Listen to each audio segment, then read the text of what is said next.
Eu sou Hélio Goldstein e esse é o Papo de Arte, uma série com artistas das mais diferentes áreas, gente que a gente ama mesmo. A cada semana, diretamente aqui do Teatro Sérgio Cardoso, em São Paulo, um novo episódio, um novo perfil com artistas de primeira que a Associação Amigos da Arte traz para você. E o convidado de hoje é o rapper Rico da Laçã. Rico da Laçã foi o primeiro rapper assumidamente gay. Foi também precursor do movimento queer rap, que busca enfrentar o racismo e a homofobia por meio da música e dança. Já incendiou o carnaval, desfilou seu look neon na periferia de Taboão da Serra, na Grande São Paulo. Foi aclamado, mas também cancelado, quando essa palavra era praticamente desconhecida nas redes. Mas Rico tem um pouco de fênix e outro tanto de borboleta. Movido pelo desencanto, recalculou a rota de sua vida e tirou da imensa dor seu maior alívio. Os efeitos coloridos e andrógenos do início da carreira deram lugar a um visual dandy, contemporâneo, com novas sonoridades. São poucos anos de carreira, mas muitas observações e andanças por São Paulo. Um renascimento, parcerias, o Prêmio Multishow, viagens e infinitas possibilidades criativas que ele vai nos contar aqui e agora. Obrigado, Rico, por sua presença e bem-vindo. Obrigado eu. Sempre bom estar falando de arte, falando das coisas que a gente está fazendo. Estou muito feliz pelo convite, viu? Vamos começar pelo teu nome artístico, né? Você, seu nome é Jefferson... Ricardo Silva. Ricardo da Silva. Uhum. E como ele virou Rico da Laçã? O Rico é de Ricardo. Agora o da Laçã, ele nasce na hora que eu começo a gravar as músicas e penso, poxa, eu tenho que ter um nome. Eu não sei o que eu vou falar nas entrevistas, mas o meu nome precisa ter uma mensagem e algo que me dê força também. E aí, Dalaçã significa disponho armas libertárias a sonhos antes mutilados. Um acrônimo, né? E aí... Mas é doido, né? O tempo vai passando, você vê que o que você traz no seu nome, as palavras que você escolhe, a força das coisas que você coloca ali, de um jeito ainda muito singelo, sem muita pretensão, aquilo vai se montando o seu entorno, né? Vai te perseguindo aquelas palavras, né? Quando eu falo de arma libertária, sonhos mutilados, parece que no caminho você vai encontrando, isso vai sendo forjado, né? O nome vai sendo forjado no processo, né? E acho que os processos são para isso mesmo, para forjar, né? E o Rico da Laçã guiou o caminho do Jefferson? Está guiando o caminho do Jefferson? O Jefferson é algo muito mais complexo, né? Onde moram as coisas que estão sendo elaboradas, pensadas, levadas à terapia, enfim, recalculadas, né? As elaborações mais complexas, óbvio que são por parte do Jefferson, quem tem mais tempo de vida, né?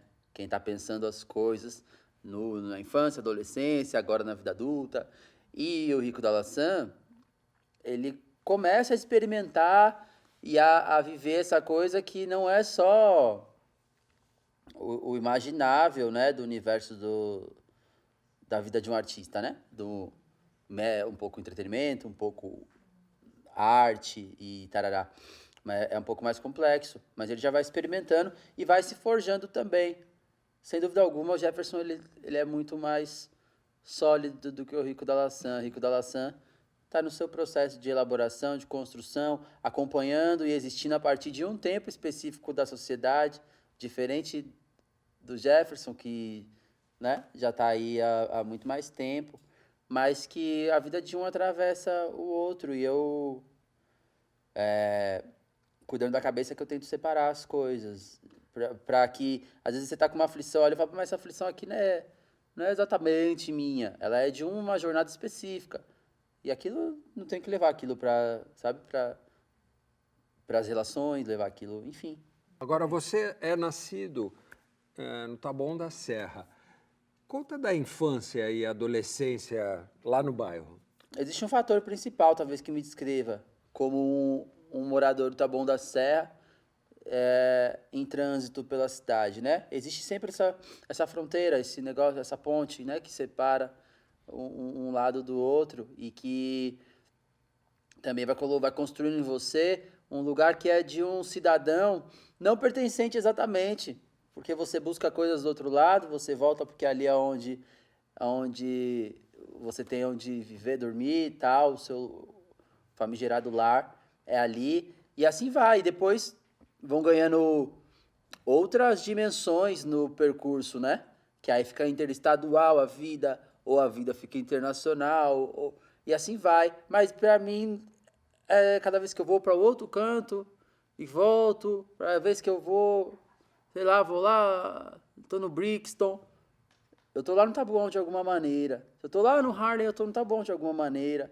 Se eu tô lá no interior do Reino Unido, eu, eu tô no Taboão de alguma maneira, porque talvez a característica principal que me estabelece no mundo são essas fronteiras, né?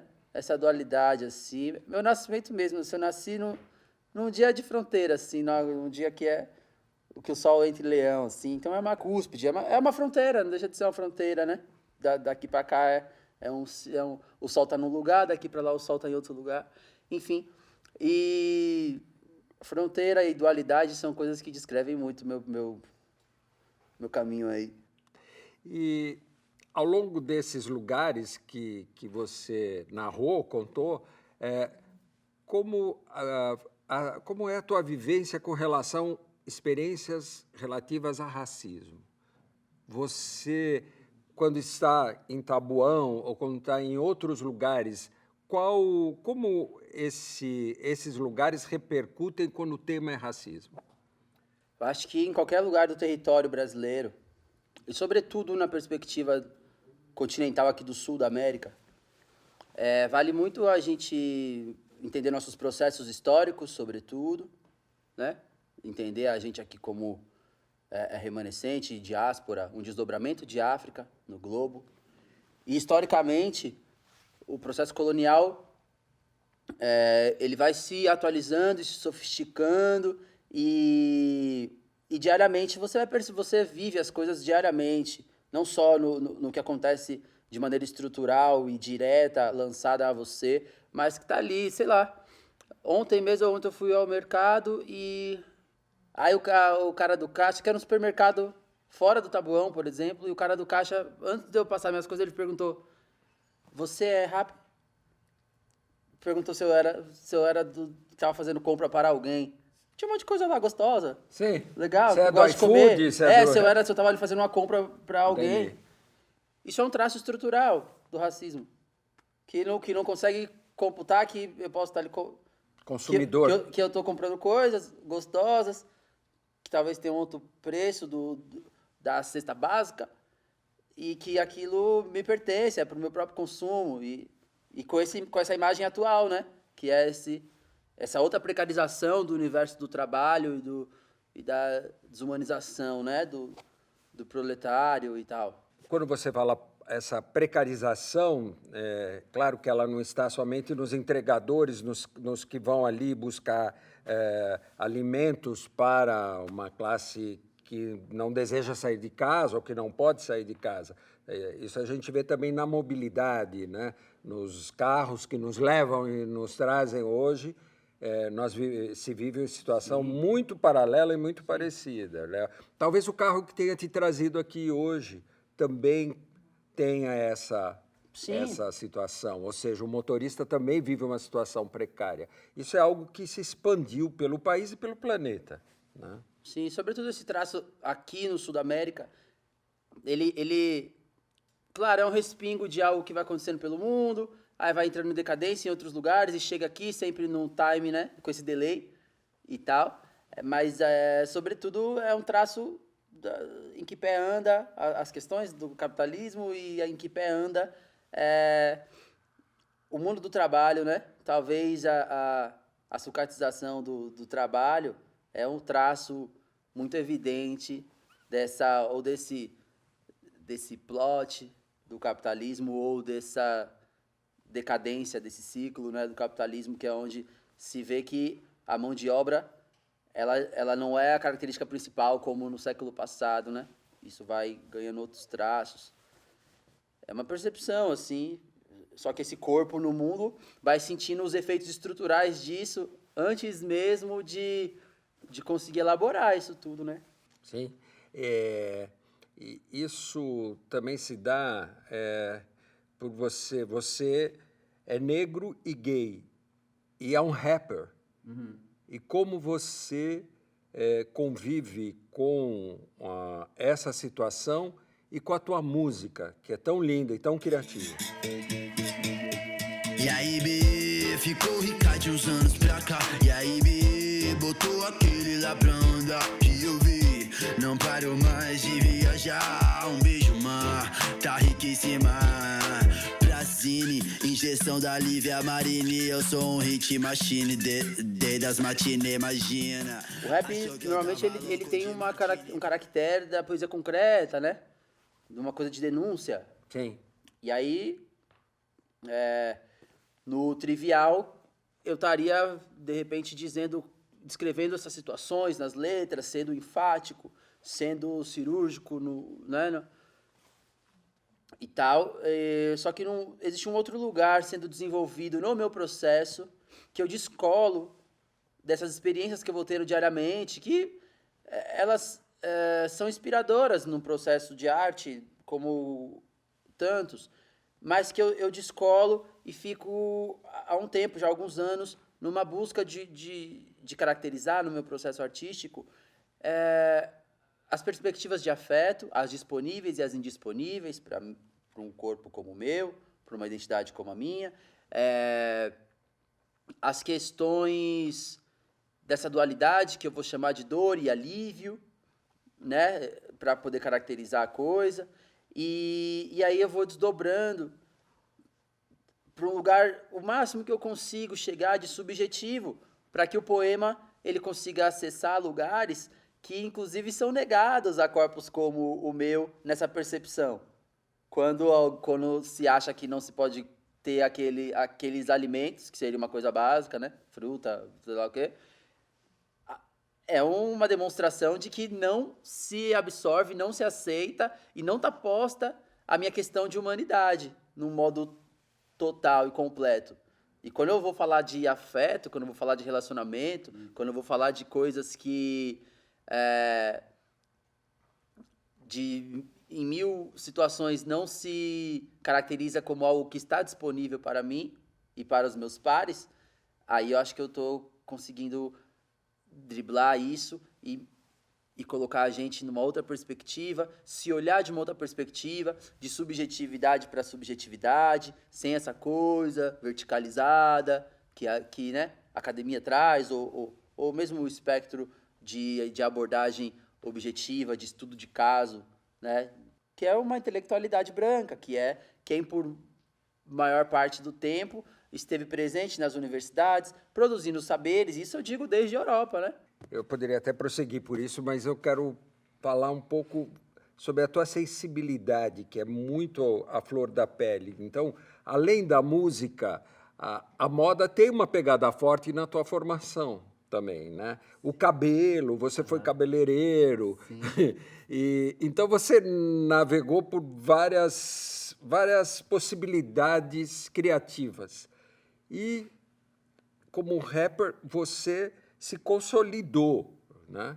Então, a pergunta é como essas outras áreas influenciaram na tua música? Olha, sem dúvida alguma,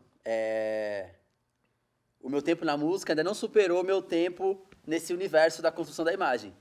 Eu tenho muito mais tempo de caminho e pesquisa nesse lugar do que na música ainda.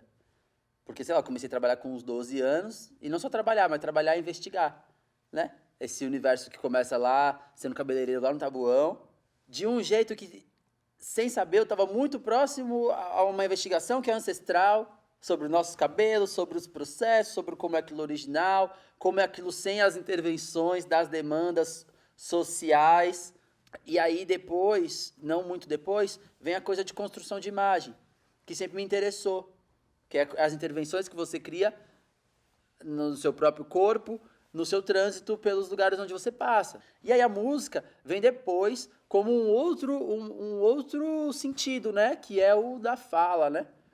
Que é onde eu começo a aprender a pôr pra fora, a dar nome às coisas, né? Esse último álbum, por exemplo, Dolores Dalla, Guardião do Alívio, em uma série de discussões com pessoas da psicologia e da psicanálise, a gente vai vendo que, na verdade, é uma obra sobre nomear traumas.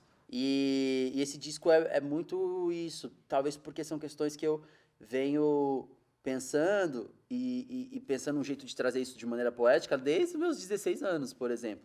Então, talvez aí é um álbum que tem talvez uns 15 anos de elaboração. Aqui, o futuro é um caminhão pipa. Você me abala, é de você que eu gosto. Eu sei o que faço com sua autoestima. Não acho que tá tudo bem, eu posso. Tá pra baixo mesmo cantando em cima. Eu vi glitter onde não tinha. Você viu glitter, me achou bagunceiro. Entre brigas e cinzeiro, eu acordo primeiro pra ter foto sua em meu travesseiro. Minha mãe disse que eu me fudi. Eu acho que Braille é essa canção, né, que consegue ter um acabamento popular, alcançar, atravessar as pessoas e ao mesmo tempo ser extremamente confessional, e aí vai juntando os signos que me atendem nesse tempo, assim, que faz com que eu esteja em paz no fazer da música. Quais são os músicos que te inspiram? Eu acho que de uma safra, assim, extraordinária, mágica, brasileira, sem dúvida o Djavan é a coisa que me desloca no poema, porque apesar de todas essas coisas que vêm da poesia concreta, que vêm dessas análises que o rap se propõe a fazer, eu saio quebrando essas normas, né, no jeito de fazer, com as melodias e tal, e quando vejo tem um sentido poético, assim, lúdico quase. E isso E o Djavan, ele consegue transportar a gente também num sentido lúdico brasileiro, né? Ora sertão, ora praia, ora coisas que são características do Brasil e, claro, do Sul da América todo. E acho isso. Agora, pelo mundo, tem uma série de artistas que me inspiram. Entre eles, o Stromae é sem dúvida um artista que muito me inspira. Ele é de Bruxelas e tal. E Erykah Badu, enfim, uma série de artistas que fazem sentido, assim. Você gosta mais da batida ou da rima no rap? Da rima. Se o flow, a rima, o jeito que se conduz aquilo for implacável, você ouve sem batida. Você ouve sem batida e balança Como e te poesia. pega. Você ouve como poesia, porque é a poesia, né? Só que a poesia é ritmada. E às vezes é muito do viés que me interessa nesse sentido. Porque nós vamos ter inúmeras claves sonoras, claves rítmicas, né? E talvez por não saber ou por não viver num meio onde isso é praticado diariamente, eu venho quanto referência do rap e do pagode, esse pagode de São Paulo, cavaquinho, tantã, rebolo e tal. E aí eu fui desenvolvendo essas claves, entendendo elas ritmicamente, mas desenvolvendo elas na boca, na palavra.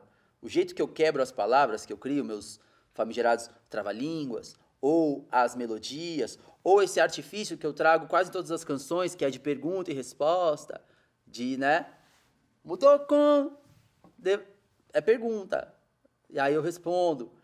Todas essas coisas, elas são características de algumas claves que me interessam na música afrodiaspórica no mundo, né? E aí acho que... Por isso que eu digo que a rima... Às vezes o cara, quando você vê, ele tá fazendo ali um grande samba de roda, um grande... Sabe, ele tá fazendo alguma coisa, um maracatu, só que só na palavra. Que é a cultura do repente, por exemplo, né? Que ele vem ali, quando você vê, ele tá assim... E pronto. Bom, mas você circula por São Paulo usando transporte público e caminhando. Você é um andarilho, um voyeur da cidade. O que representa para você a ocupação do espaço público para o cidadão? Porque você é um cara que ocupa o espaço público. Sim. Estava pensando isso. Esses dias eu estava no Rio de Janeiro. no Parque Guinle, curiosíssimo. Eu achei lindo. Curiosíssimo por entender, né? O Rio de Janeiro, o Brasil, sobretudo. É um lugar específico do Brasil. Aqui. Bem específico. E, contudo, né? O seu tempo, o momento onde aquilo foi construído, aquela coisa, Carlos Lacerda e tarará, modernismo e tal. Mas aí você pensa de que modo a cidade está para o cidadão, né? Naquele molde ali, a cidade está para o cidadão como o 2, o 18, um bairro de Paris, assim, né? Dessa maneira que tá, assim. Só que a gente entender no Brasil, a cidade, a construção das cidades, o modelo, né, de urbanismo, faz a cidade a cada momento estar menos disponível para o cidadão, seja as calçadas, a praça, o largo. E o processo de ocupar, que na minha cabeça é algo ancestral, de ocupar, de abrir a roda. Você precisa de espaço para abrir uma roda, todo mundo de mão dada, para seja lá o que for, o largo, né? Essa coisa da festa, de largo. É algo que a cada momento vai sendo reduzido, né? Na especulação imobiliária, no avanço das grandes cidades. E aí vai fazendo com que a gente, nós humanos, que já estamos descolados da natureza, a gente se descole também dessa cidade que a gente transita. De modo que a gente vai transitando, mas já descolados. Parece que a gente se conecta quando a gente sobe ao 8º andar, ao 6º andar, ao andar que se mora, que se trabalha e tudo mais. E aí vai se descolando e quando vê, não tem aquela coisa de você vai, vou andar 1,5 km até ali, ou vou fazer tudo a pé até o tal lugar, ou vou descer, eu pego um ônibus, eu desço numa parte, outra parte eu ando. Tudo isso, para além das ideias de administração de tempo, da vida que vai parecendo curta dentro das atividades do dia, mas essas coisas que vão se tornando indisponíveis e a gente não vai percebendo. Como é a tua relação com as redes sociais atualmente? Não é meu trabalho. Eu não tento caracterizar meu trabalho como algo que vive da rede social. Eu não trato aquele lugar como um lugar de produção de conteúdo exatamente, para que isso multiplique minha imagem e me volte trabalhos. Eu vou fazendo os trabalhos, faço as músicas, eu componho para mim, para outros artistas, eu escrevo. E hora ou outra, eu não nego os trabalhos que aparecem no sentido de rede social, né? Que é a criação de conteúdo pela influência que tem as minhas músicas, a narrativa, o que eu conto ali, a minha história, a minha imagem. E aí isso às vezes desemboca nesse universo aí publi, que é quando você cria um conteúdo, se associa a uma marca e um produto e aquilo, e usa a sua imagem para divulgar aquilo. Para mim também, ótimo, gosto, legal, vem uma grana e válido. Mas eu não vivo da rede social, não vivo do Instagram, nem do TikTok, nem do Twitter. Eu perpasso, eu vou ali, eu opino, eu troco ideia, me faço presente e tal, ser lembrado às vezes. Você já teve ou seja, você está me contando experiências positivas nas redes sociais, mas você também já teve as negativas, né? Sim. E foi um período muito difícil, né? No meu caso era uma coisa assim, uma questão trabalhista. Você está falando do episódio com Pablo Vittar, é isso? No meu caso era uma questão trabalhista que nem precisava ir para esse universo rede social. O que foi exatamente isso? Foi o hit de carnaval que você, juntamente com Pablo Vittar, vocês tinham essa parceria, certo? E a partir de uma reivindicação trabalhista sua, isso virou um rompimento. Virou um caldeirão. Isso leva seu tempo, foi levando seu tempo até o dia que isso se resolveu. O que me cabia passou a ser meu, o que não era. O que não estava pelo certo passou a estar pelo certo, de maneira retroativa. E era basicamente isso que eu estava buscando. Só que na internet, todo mundo virou juiz de tudo. E aí se caracteriza ali uma pessoa, um amaldiçoado, assim, né? Eu ganhei ali uma capa de amaldiçoado naquele lugar, por aquelas pessoas, e ficava sempre pairando essa nuvem. Durou um tempão, ficou um tempão essa nuvem, assim, de tipo, uma nuvem pesada, assim, sabe? Querendo impactar os meus processos, inclusive meus processos criativos, enfim, um trauma. Inevitavelmente, esse episódio, de alguma maneira, alvejou um pouco meu processo, assim, de maneira nas emoções, assim. Eu precisei levar isso para análise, porque, de alguma maneira, isso, até que eu retomasse esse processo, levou um tempo. E hoje eu estou entrando nesse processo que a gente não chama de alta, mas que é onde já se elaborou o que poderia ser elaborado disso e nomeado o que é cada coisa. Em outras instâncias isso também já foi resolvido. Agora, eu quero citar um outro exemplo. Tenho certeza que você não necessitou tantos anos ou de análise para isso, que é o Emicida citar você como um dos caras, como uma das referências também para ele. Eu acho que isso é um contraponto muito forte ao episódio. É outro lugar, né? É do outro mercado, lugar, da é o lugar da criação, né? Da criação. Eu gostaria de saber de que forma essa visão dele falando sobre você também te afeta e te afetou e inspirou a tua sensibilidade pro bem. Poxa, o Emicida, sem dúvida alguma, vamos voltar lá na Batalha do Santa Cruz, 2000 e poucos, bem pouquinhos. E era um momento que estava ali Projota, Rashid, Emicida e tal, como pessoas que já estavam ali numa busca, sabiam que talvez desse para viver disso. E aí, no momento segundo, assim, uns 4 anos depois, eu ali como só alguém que estava percebendo e praticando minhas rimas, minhas coisas, apareço ali. Então é inevitável que esses caras, eles são, de alguma maneira, em algum lugar, algum modelo de referência, alguém que uma safra anterior de algo, né? Nesse caminho de gravar de maneira independente, usar a internet como uma plataforma, de se profissionalizar nesse sentido, de rodar o país e tal. E aí isso foi se desenhando, e eu, minhas amigas, da Batalha de Santa Cruz, para a hora que esses meninos começam a fazer seus primeiros shows, que não tinha ainda um público para encher uma casa e tudo mais, a gente estava lá. Quantos shows que a gente não foi, que tinha tipo 40 pessoas, numa casa para 300, tinha 40, e com muito orgulho, tipo, eu falo, pô, tava ali naquele dia e tal. Hoje a gente conversa, né, no telefone e tal, fala, pô, lembra aquele dia lá, que não tinha gente, sei o quê, pô, aquele dia foi mágico. Porque tem isso também, tem um monte de dia mágico que não tem ninguém, isso é uma magia mesmo da coisa, né? E tudo isso, e aí o mundo gira, e as coisas andam e tal, e alguém que, para além de alguém que é relevante hoje na opinião pública brasileira, mas alguém que é relevante na minha vida pessoal mesmo, entendeu? De alguma maneira, que os versos já me ajudaram a atravessar coisas e tudo mais. Lançar esse olhar sobre o que eu tenho feito, conseguir ser atravessado também pelos versos, pelas rimas e pelas coisas, entender que é uma colaboração que a gente começa ali no rap, mas no fim é uma colaboração no traço cultural desse instante, né? Na sociedade, se você for falar desse momento, dos últimos 5 anos, dos últimos 6 anos, de um Brasil jovem, de uma expectativa de futuro em vários setores, nossos nomes estarão lá, como pessoas que estão elaborando alguma coisa, estão devolvendo à sociedade, à cultura, de alguma maneira,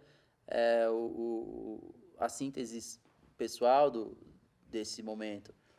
E para mim é muito especial, muitíssimo especial, assim, tipo, porra, da hora.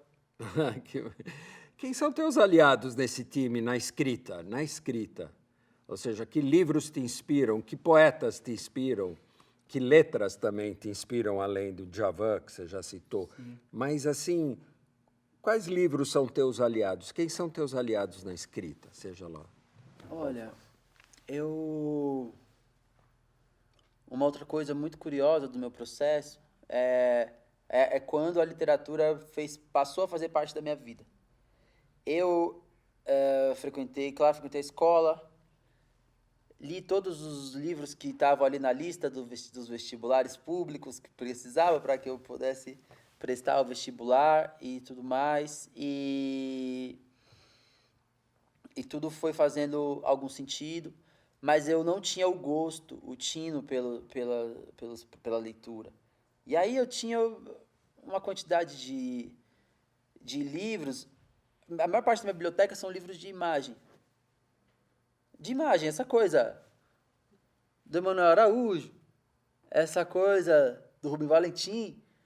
E a imagem, e a partir dali eu fui criando uma conexão com a ancestralidade, com o Brasil de outro tempo, e assim vai. E aí, entendendo o universo, lutas brasileiras, essa coisa que você aprende ali no primeiro espaço, de uma maneira muito velada, da história, da geografia brasileira ali, dos estudos sociais, da escola, mas a partir daí eu fui para o Marighella, aí fiquei no Marighella um tempão e tal, aí vem os Malê, né, Marim e tal, e aí entendendo, a influência árabe, Malê, num processo, né, da Bahia, e que é um processo do Brasil, um negro que não necessariamente é Nagô, mas que ele pode ser Tuareg, de um lugar mais ao norte da África, e aí eu fui me reconectando no sentido diaspórico, e a partir desses lugares, da imagem, que eu fui me levando a um lugar da literatura. E aí hoje eu consigo olhar um universo, uma Lélia Gonzalez, hoje eu consigo olhar a Ana Maria Martins, eu consigo olhar e sim, consumir, fazer a leitura, e aí isso me destravar universos que me interessam. Mas eu passo muito antes por um lugar da imagem. Sempre as gravuras, as imagens de moda, os livros de imagem, sempre eles me pegaram e foram construindo coisas. Talvez por isso seja muito mais lúdico o meu repertório e o jeito que eu tento trazer as imagens, do que, de fato, eu te trazer aqui histórias do povo brasileiro, o Darcy Ribeiro. Eu li uma série dessas coisas, mas eu sou feito dos livros de imagem, das obras de arte, as coisas que me atravessam e que constituem a minha forma de pensar política, sociedade, afeto, grana e tal, geopolítica no modo geral, estão muito ligadas aos livros de imagem. Por exemplo, as exposições como exposições afroatlânticas, que ocorreu no MASP, no Instituto Tomiotaki, como agora na Pinacoteca, sobre a enciclopédia. Né? Eu choro, fica muito grande na minha cabeça essas imagens. Elas ficam grandes como filmes, como livros, são coisas que me sacodem de um jeito que eu não sei explicar, mas é muito. Eu fico muito mexido, sabe? Seja, enfim, seja nesse processo, por exemplo, de saber saber da história de alguém que foi apagada, de alguém que existiu e foi extremamente relevante naquele período, naquele lugar, e foi apagada no processo histórico brasileiro, ou mesmo de entender, né, uma Carolina de Jesus e tal. O que fica em mim são as imagens.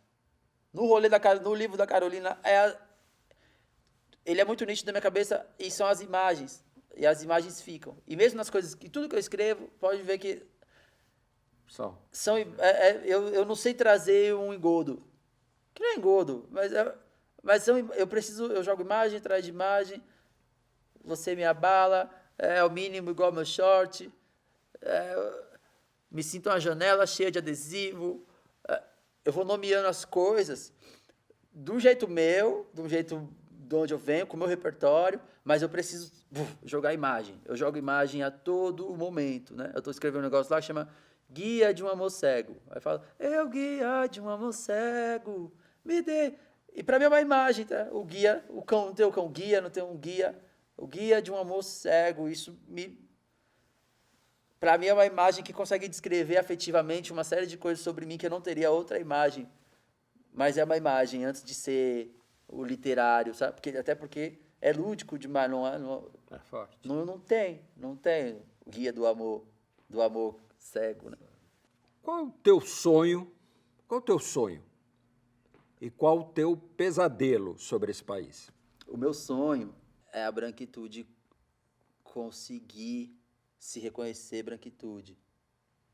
E se reconhecer no sentido reparador desse processo.